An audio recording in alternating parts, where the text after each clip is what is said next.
قیامت قریب آ چکی ہے، کیونکہ چاند 2 ٹکڑے ہو گیا.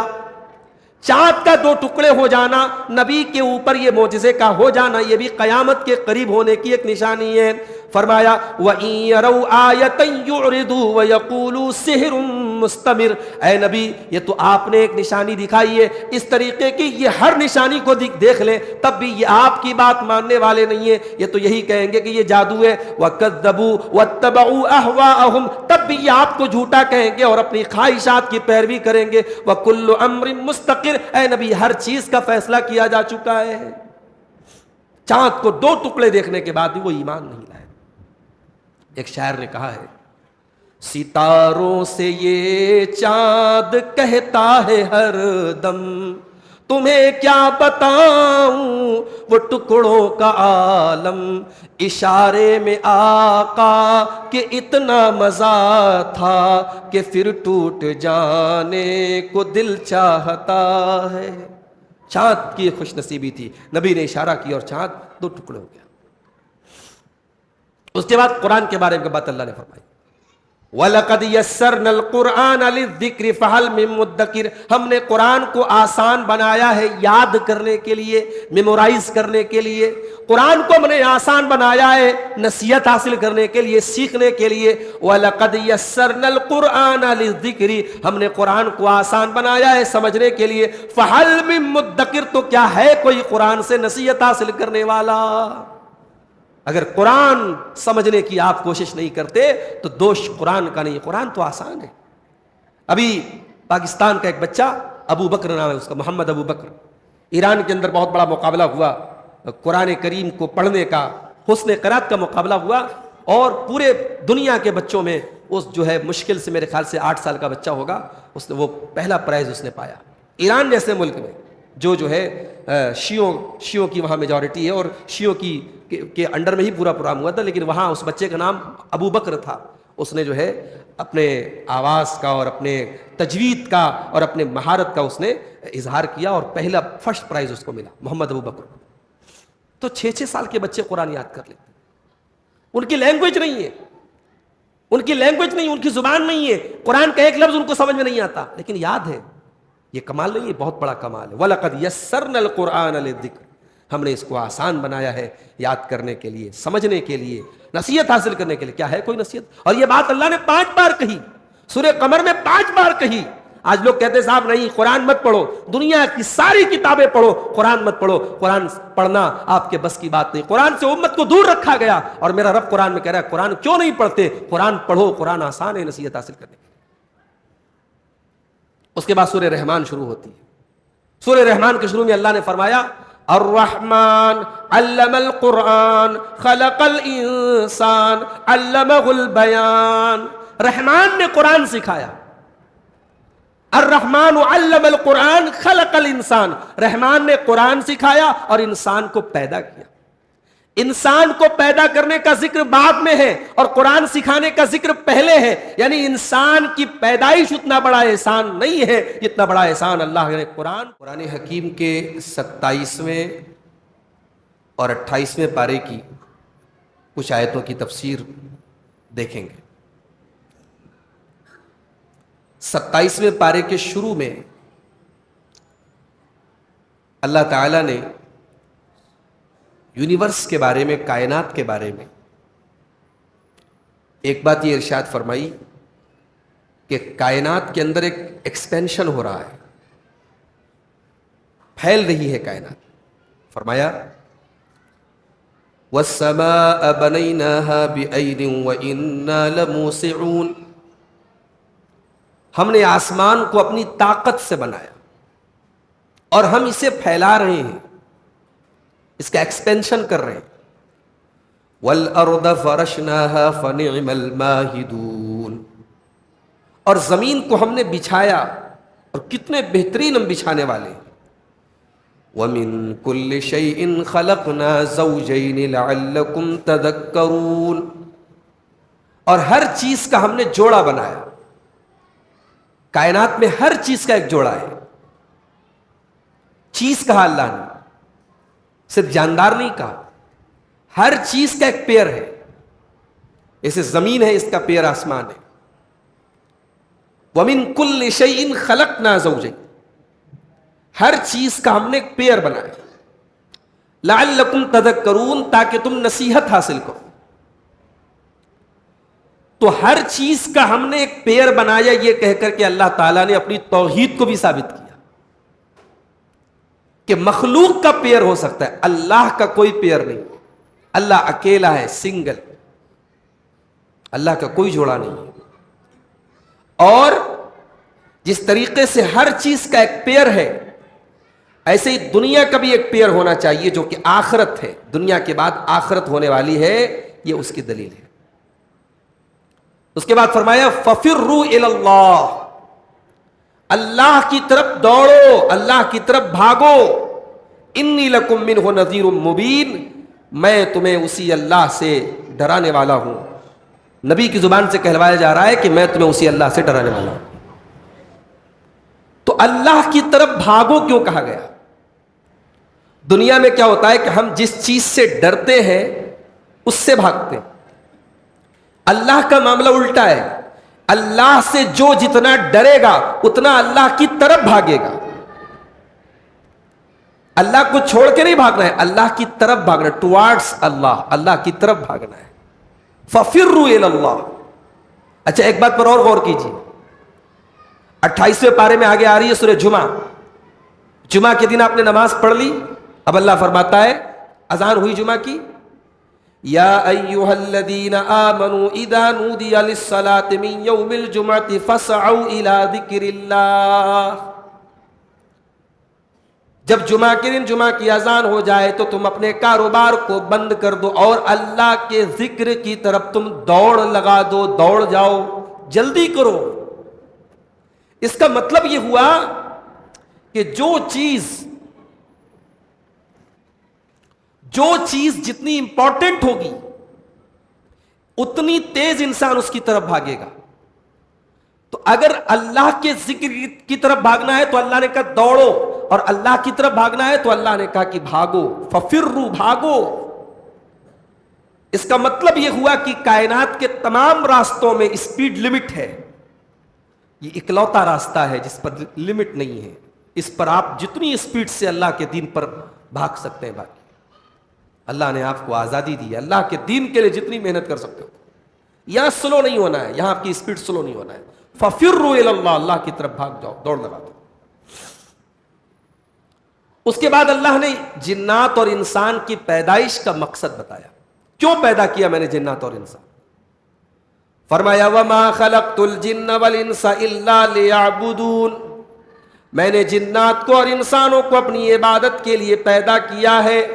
وَمَا أُرِيدُ مِنْهُمْ مِنْ رِزْقٍ وَمَا أُرِيدُ أَنْ يُطْعِمُونَ، میں اپنے بندوں سے کوئی روزی نہیں چاہتا ہوں، میں یہ نہیں چاہتا ہوں میرے بندے مجھ کو کھلائیں، میں اپنے بندوں سے کوئی روزی نہیں مانگتا ہوں، نہ یہ میں مانگتا ہوں کہ میرے بندے مجھ کو کھلائیں۔ ان اللہ هو الرزاق ذو القوة المتین، اللہ تو خود رزاق ہے، خود سب کو روزی دینے والا ہے، اس کو تمہاری روزی سے کوئی مطلب نہیں ہے، اس کو تم کھلانے کی وہ تمہارے کھانے کا محتاج نہیں ہے۔ بھئی اللہ نے ہم کو پیدا کیا۔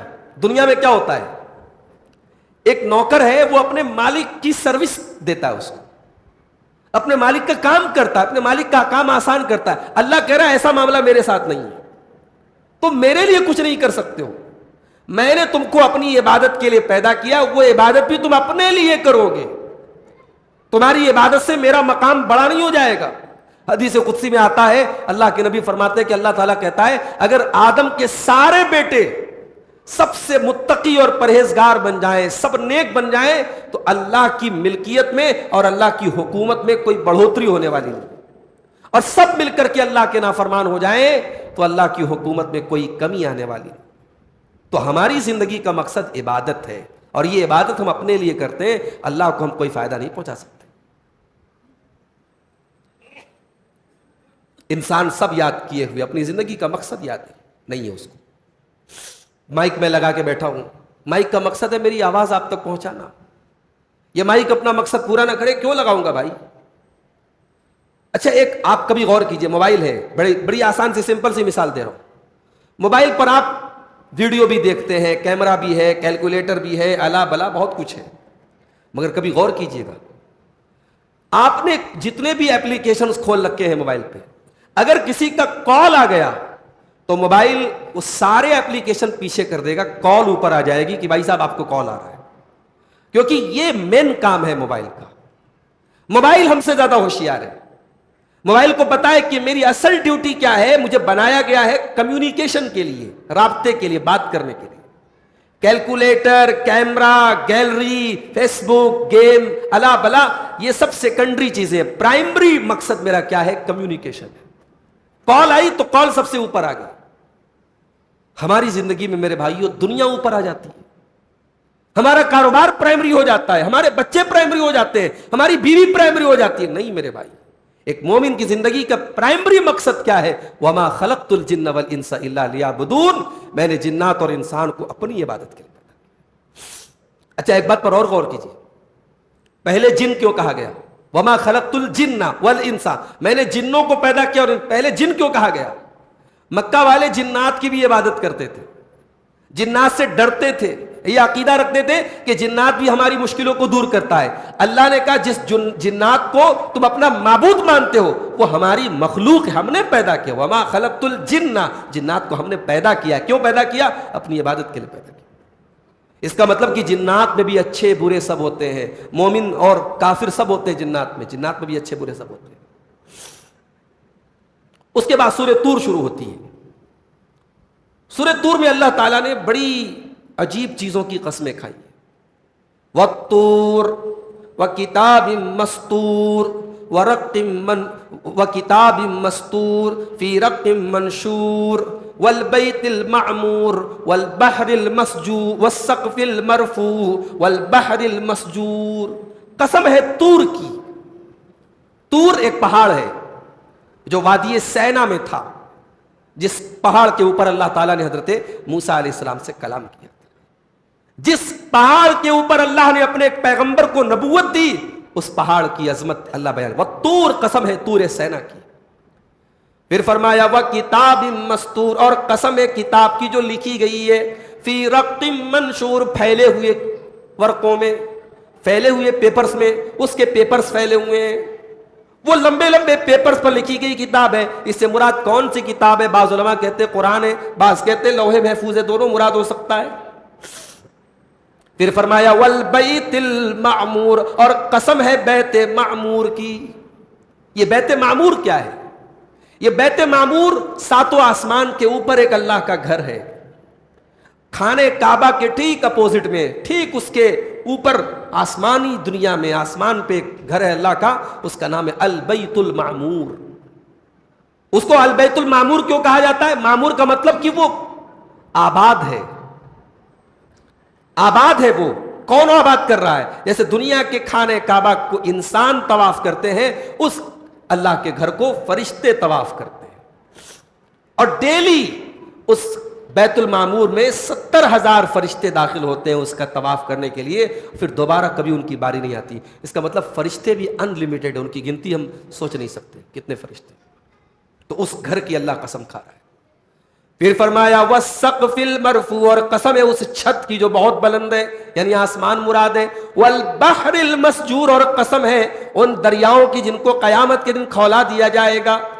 فرمایا ان عذاب ربک لواقع، اے میرے بندوں میں اتنی بڑی بڑی چیزوں کی قسم کھا کر کے کیا بات کہنے جا رہا ہوں؟ ان عذاب ربک لواقع، تمہارے رب کا عذاب آنے والا ہے، تمہارے رب کا عذاب ہو کر کے رہے گا۔ ما لہ من دافع، اور کوئی اس کو روکنے والا نہیں ہوگا۔ حضرت عمر فاروق ایک مرتبہ گشت کرنے کے لیے نکلے تھے، اور کوئی اللہ کا بندہ گھر میں بیٹھ کے قرآن پڑھ رہا تھا، اور یہی آیتیں پڑھ رہا تھا، سورہ طور کی ابتدائی آیت، اور یہی آیتیں جب حضرت عمر کے کانوں میں پڑی، ان کی زبان سے نکلا کہ اے اللہ، تو نے بہت بڑی قسم کھائی اور بہت بڑی بات تو نے کہی ہے کہ تیرا عذاب آنے والا ہے، ما لہ من دافع، اس کو کوئی روکنے والا نہیں ہے۔ اتنا سن کر کے حضرت عمر وہیں سے ریٹرن گھر چلے گئے اور بیمار پڑ گئے، 1 مہینے تک بیمار پڑے رہے۔ یہ آیت نے ان کے دل کو ایسا اپیل کیا، 1 مہینے تک وہ بیمار پڑے رہے۔ ان عذاب ربک لواقع، بے شک تیرے رب کا عذاب آنے والا ہے، ما لہ من دافع، اس کو کوئی روکنے والا نہیں۔ اس کے بعد ایک بات یہ بتائی اللہ نے کہ ایمان والے وتھ فیملی جنت میں جائیں گے. بھائی دنیا میں ہم کیا کرتے ہیں؟ عمرہ کرنے جانا ہے فیملی کو لے کے جاتے ہیں, کہیں وزٹ کرنے جانا ہے فیملی کو لے کے جاتے ہیں. ہم دنیا کی اچھی چیزوں میں فیملی کو شیئر کرتے ہیں, شامل کرتے ہیں. کیا ہم نہیں چاہیں گے کہ جنت میں بھی ہماری فیملی جائے؟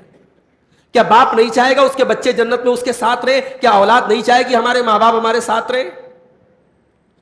اللہ نے کہا ساتھ میں جاؤ, مگر ایک کنڈیشن ہے, والذین آمنوا واتبعتهم ذریتهم بإیمان, جو لوگ ایمان والے ہیں اور ان کی اولاد بھی ایمان والی ہے اور ایمان کے راستے میں ان کی اولاد نے انہی کو فالو کیا ہے, اللہ فرماتا ہے الحقنا بہم ذریتهم, ہم ان کی اولاد کو ان کے ساتھ ملا دیں گے, وما التناہم من عملہم من شیء, اور ہم ان کے باپ کی ان کے ماں کی نیکی میں کوئی کمی نہیں کریں گے.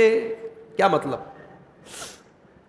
بھائی باپ زیادہ نیک ہے, بیٹا کم نیک ہے, دونوں ایمان والے ہیں. اب باپ کو جنت میں جو درجہ ملا وہ بیٹے کو نہیں مل پا رہا ہے. بیٹا نیچے کے درجے میں ہے, نیچے کے گریڈ میں ہے, اور باپ اوپر کے گریڈ میں ہے. تو اللہ کہہ رہا ہے کہ ہم بیٹے کو اپ گریڈ کر دیں گے. بیٹے اور ماں باپ کو اور اولاد کو ملانے کے لیے اللہ یہ بھی تو کر سکتا تھا کہ ماں باپ کو ڈاؤن گریڈ کر دیتا, ماں باپ کو نیچے کر دیتا, بچوں سے ملا دیتا. اللہ کہہ رہا نہیں, ہم بچوں کو اپ گریڈ کر دیں گے.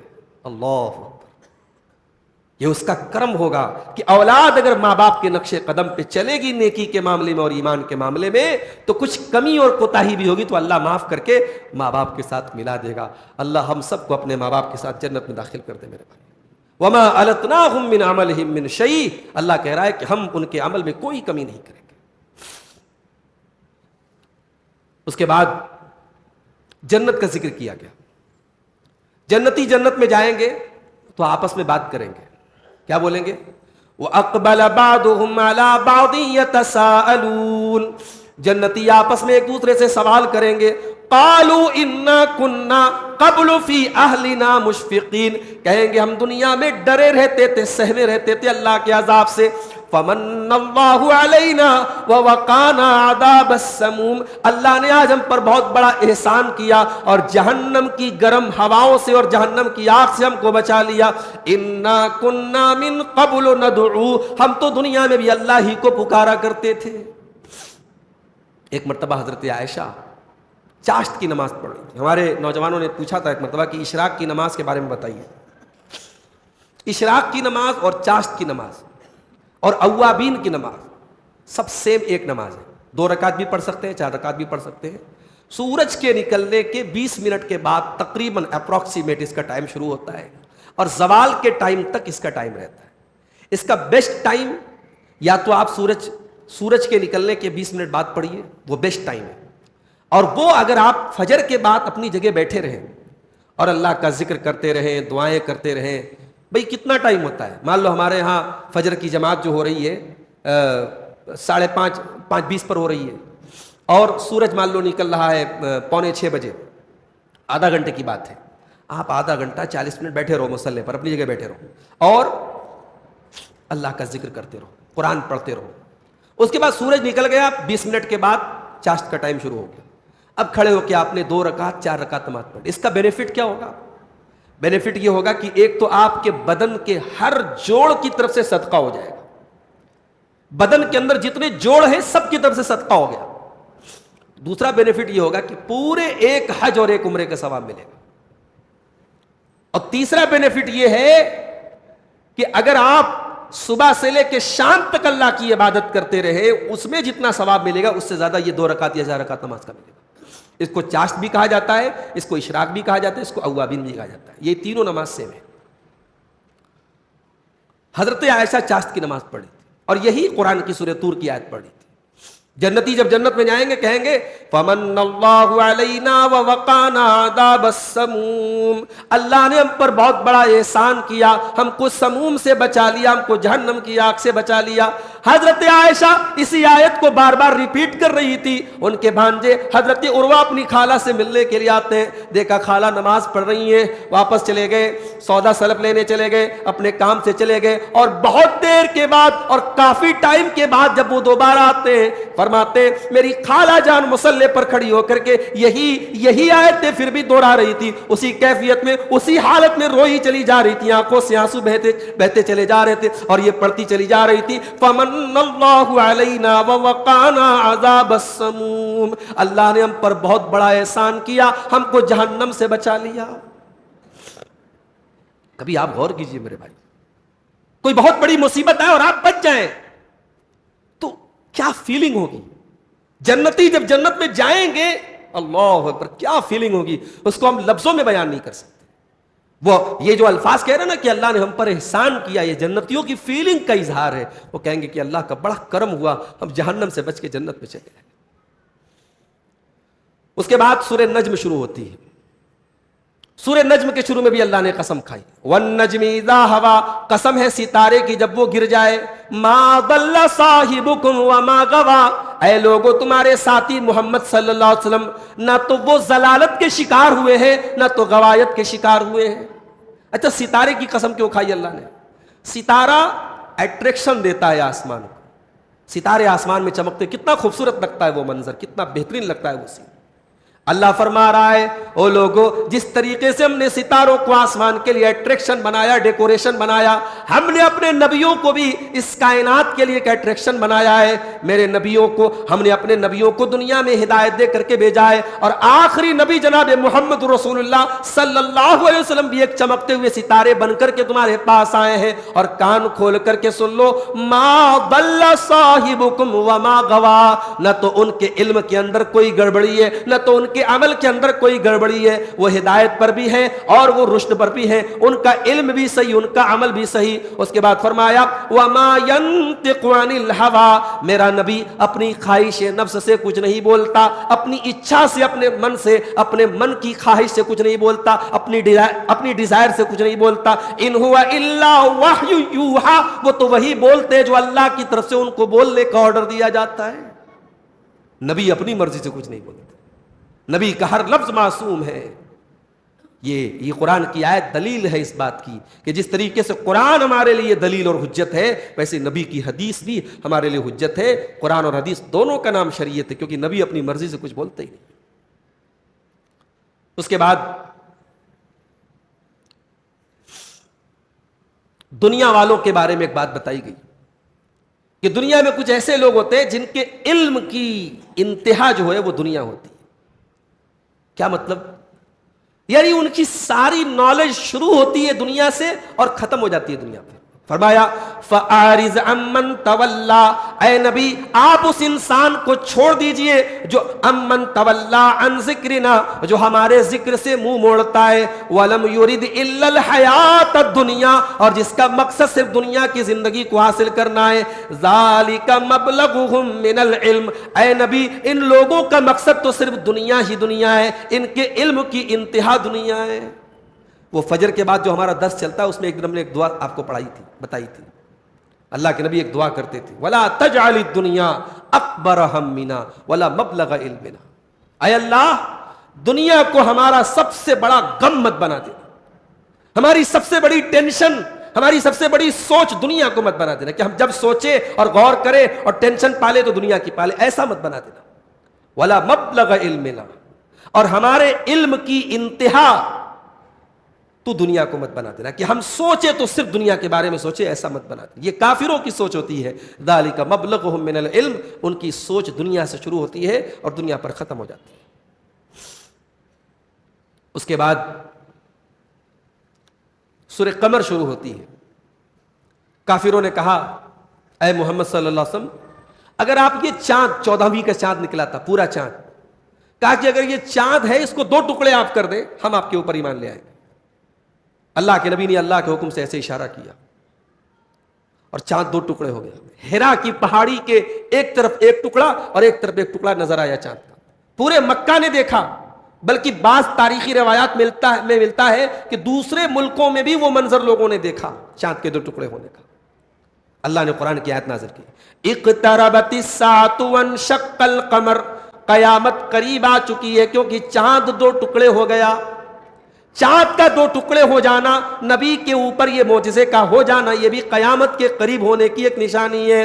فرمایا وَإِن يَرَوْا آيَةً يُعْرِضُوا وَيَقُولُوا سِحْرٌ مستمر، اے نبی یہ تو آپ نے ایک نشانی دکھائی ہے اس طریقے کی، یہ ہر نشانی کو دیکھ لیں تب بھی یہ آپ کی بات ماننے والے نہیں ہیں، یہ تو یہی کہیں گے کہ یہ جادو ہے۔ وَكَذَّبُوا وَاتَّبَعُوا أَهْوَاءَهُمْ، تب بھی یہ آپ کو جھوٹا کہیں گے اور اپنی خواہشات کی پیروی کریں گے۔ وَكُلُّ أَمْرٍ مُسْتَقِرٍ، اے نبی ہر چیز کا فیصلہ کیا جا چکا ہے۔ چاند کو 2 ٹکڑے دیکھنے کے بعد بھی وہ ایمان نہیں لائے۔ ایک شاعر نے کہا ہے ستاروں سے یہ چاند کہتا ہے ہر دم، تمہیں کیا بتاؤں وہ ٹکڑوں کا عالم، اشارے میں آقا کہ اتنا مزہ تھا کہ پھر ٹوٹ جانے کو دل چاہتا ہے۔ چاند کی خوش نصیبی تھی، نبی نے اشارہ کیا اور چاند 2 ٹکڑے ہو گیا۔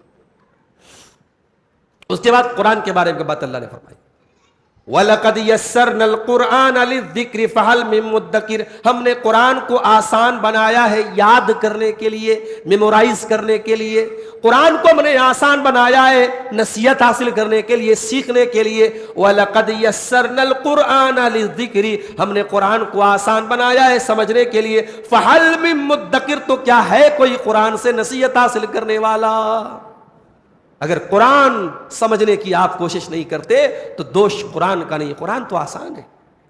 ابھی پاکستان کا ایک بچہ ابو بکر نام ہے اس کا، محمد ابو بکر، ایران کے اندر بہت بڑا مقابلہ ہوا قرآن کریم کو پڑھنے کا، حسن قرات کا مقابلہ ہوا، اور پورے دنیا کے بچوں میں اس جو ہے مشکل سے میرے خیال سے 8 سال کا بچہ ہوگا، اس نے وہ پہلا پرائز اس نے پایا۔ ایران جیسے ملک میں جو ہے شیعوں کی وہاں میجورٹی ہے اور شیعوں کے انڈر میں ہی پورا پروگرام ہوا تھا، لیکن وہاں اس بچے کا نام ابو بکر تھا۔ اس نے جو ہے اپنے آواز کا اور اپنے تجوید کا اور اپنے مہارت کا اس نے اظہار کیا اور پہلا فرسٹ پرائز اس کو ملا، محمد ابو بکر۔ تو 6 سال کے بچے قرآن یاد کر لیتے، ان کی لینگویج نہیں ہے، ان کی لینگویج نہیں، ان کی زبان نہیں ہے، قرآن کا ایک لفظ ان کو سمجھ میں نہیں آتا لیکن یاد ہے۔